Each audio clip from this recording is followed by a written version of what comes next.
إنذار على يد محضر تركي آل الشيخ يقاضي الخطيب ويطالبه ب228 مليون جنيه. أرسل محمد حمودي محامي تركي آل الشيخ إنذار رسمي على يد محضر لمحمود الخطيب بصفته الرئيس مجلس إدارة النادي الأهلي، يطالبه فيه برد المبالغة الماليات التي دعم بها النادي الأهلي.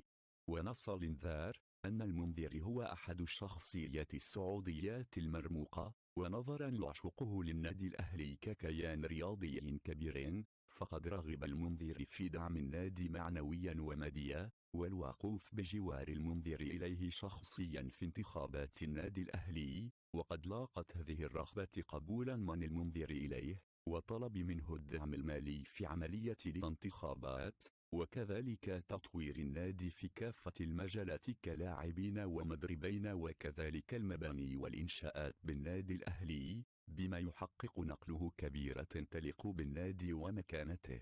وطلب أيضا من المنذر المساهمة ماليا في بناء ملعب النادي الأهلي لتحقيق حلم جمهور النادي. وبعد ذلك اجتمع مجلس إدارة النادي وقرر بالإجماع منح المنذر آل الشيخ رئاسيات الشرفية للنادي الأهلي. وبعد منحه تلك الرئاسة قام بتقديم المزيد من الدعم المالي للنادي الأهلي لإنهاء بعض الأمور المتعلقة بالنادي، ووصل هذا الدعم إلى مبلغ 228 مليون و500 ألف جنيه مصري. وطالب آل الشيخ الرئيس الأهلي برد تلك المبالغة خلال ذلك الوقت بتوجيهها إلى صندوق تحيا مصر.